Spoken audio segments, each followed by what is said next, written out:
নাচে গানে অ্যাকশনে ভরপুর কমার্শিয়াল ছবি করার হুম। ইচ্ছে আছে। করা যেতে পারে কিন্তু গানটা তো আমি গেতে পারবো না। নাচটা ডিপেন্ড করছে। আমার তো একটু আবার টেকনিক্যাল না? না টেকনিক্যাল না, মানে আমার তো নিজস্ব কিছু সীমাবদ্ধতা আছে। হ্যাঁ। আমি এটা অবশ্যই অস্বীকার করব না। এবং এটা আমি এর আগেও কয়েকবার বলেছি যে আমার পোশাকের ক্ষেত্রে আসলে খুব বড় হ্যাঁ, ধরনের সেটা তুমি সবসময়ই বলেছো। ব্যক্তিগত সীমাবদ্ধতা আছে। তো সেটা যদি আমার পরিচালক, হুম, প্রযোজক তারা যদি রেসপেক্ট মেনে করতে নেয় পারে তাহলে। তাহলে অবশ্যই কাজ করা হবে। ওকে। কারণ আমার মনে হয় যে সবসময় নেসেসারি না যে একটা আইটেম আম একটা আইটেম সং এ আমরা যেভাবে একটা প্রেজেন্টেশন দেখি সেভাবেই সেটাই প্রেজেন্টেশনটা সেভাবেই হতে প্রেজেন্ট হবে, হ্যাঁ। করতে হবে এরকম না। এটাই তো শেষ, হ্যাঁ, তাই না? তুমি চাইলে আরো ২-১ টা তুলতে পারি, অসুবিধা নেই। উপস্থাপনা ও অভিনয় একসঙ্গে চালিয়ে যেতে সমস্যা হচ্ছে না? আপনাকে কে বলল আমি একসাথে চালাই? আমি তো উপস্থাপনা করার তুমি সময় তো ব্রেক মাঝে, দাও। মাঝে একটু ব্রেক নিয়েছি। বিরতি দিয়ে, দিয়ে। একদমই বিরতি দিয়ে। এবং আসলে এই প্রশ্নটার সাথে আমি একটু বলে নিই যে হুম। উপস্থাপনা বা অভিনয় বা মডেলিং যেটাই বলি না কেন, তুমি একটা কাজ করার সময় তো আরেকটা কাজ মিস করো কি? আ না, এখন ওকে। একেবারেই করি না। শুরুর দিকে একটু মন খারাপ হতো। শুরুর দিকে আমার মনে হয় আমি অনেক আবেগী ছিলাম।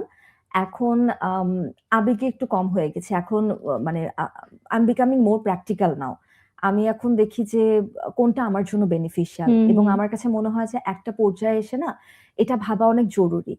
আ ধরো আপু তুমি এই মুহূর্তে ক্যাফে লাইভ উপস্থাপনা হুম, করছো। এটার প্রতি তোমার এক ধরনের ইমোশন। হ্যাঁ। তুমি দীর্ঘ সময় ধরে এই অনুষ্ঠানটা দেখছো। আজকে তুমি এখানে হোস্টের চেয়ারে হুম, হুম, বসে আছো। বসে আছি। সো নিশ্চয়ই এটার পেছনে তোমার এক ধরনের অনুভূতি, আবেগ কাজ হ্যাঁ, করে। স্বাভাবিক। কিন্তু তোমার যে টিমের মানুষগুলা, তাদের হয়তোবা সেইম ইমোশনটা নাই। হুম, হুম, হয়তোবা। মানে হুম, তুমি যে কষ্ট করে আসছো, প্রিপারেশন নিচ্ছ, হুম। একজনকে ওয়েলকাম করছো, একটা শো প্রপারলি তুমি রান করছো। গান করা। হয়তোবা সেইম ইমোশনটা তোমার টিমের মানুষগুলার নাই। হুম, হুম। তখনই না একটা ইমোশনের একটা ক্ল্যাশ গ্যাপ লাগে। হয়ে যায়। সো যেহেতু দিন শেষে আমরা মানুষ, আমাদেরও ইমোশন আছে। আমি যতই বলি না কেন যে, "no, I am a strong woman, I am a sigma female" এইটা ওইটা, I am a Leo. Hmm, doesn't matter. দিন শেষে আমিও কান্না করি। দিন একদম। শেষে আমারও মন ভাঙে। দিন শেষে আমিও হার্ট হই। দিন শেষে আমার কাছের মানুষগুলো যখন কষ্ট দেয়, তখন এই ডিসিশন নিতেও বাধ্য হই যে আ আমার মেন্টাল হ্যাপিনেস কে, আমার মেন্টাল হেলথ কে প্রটেক্ট করার জন্য যদি তাদের থেকে আমার দূরত্ব রাখতে হুম। হয়, I should do it. I should maintain that boundary. মায়ার এক্সপেরিয়েন্স জোনে আপনার উপস্থিতি দেখা গেছে। অভিজ্ঞতাটা শেয়ার করবেন প্লিজ। অবশ্যই। হ্যাঁ। এটা 2nd টাইম আমার যাওয়া ছিল হুম। মায়ের এক্সপেরিয়েন্স জোনে। আমরা গত বছরও গিয়েছিলাম, এই বছরও গিয়েছিলাম।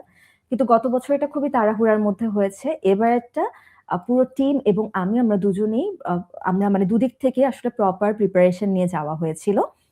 সেক্ষেত্রে একদম, একদম ভিআইপি ট্রিটমেন্ট এ ১ম হুম, কথা হুম। আমাকে ওয়েলকাম করা হয়। যেহেতু মায়া হচ্ছে দিন শেষে স্কয়ারের হ্যাঁ, প্রোডাক্ট। সো ভিআইপি ভিআইপি হবেই। ট্রিটমেন্ট তো হবেই। সো একদম এন্ট্রি থেকে হানিফ ভাইয়া আমাকে ভিআইপি ট্রিটমেন্ট দিয়ে রিসিভ করেন। তারপর তো যাওয়ার সাথে, সাথে দেখি ওমা! মানুষকে বলা ছিল ৩ টার থেকে কিন্তু I am so grateful to my lovely audience যারা হচ্ছে ৩ টার আগেই সেখানে উপস্থিত ছিলেন এবং আমি যাওয়ার সাথে, সাথেই একজন কাস্টমারের কাছে একটা প্রোডাক্ট বেচে দিতে পারি। Oh wow! So that was a very hmm, থাকে না হুম। যে নাইস ওপেনিং ফর মি।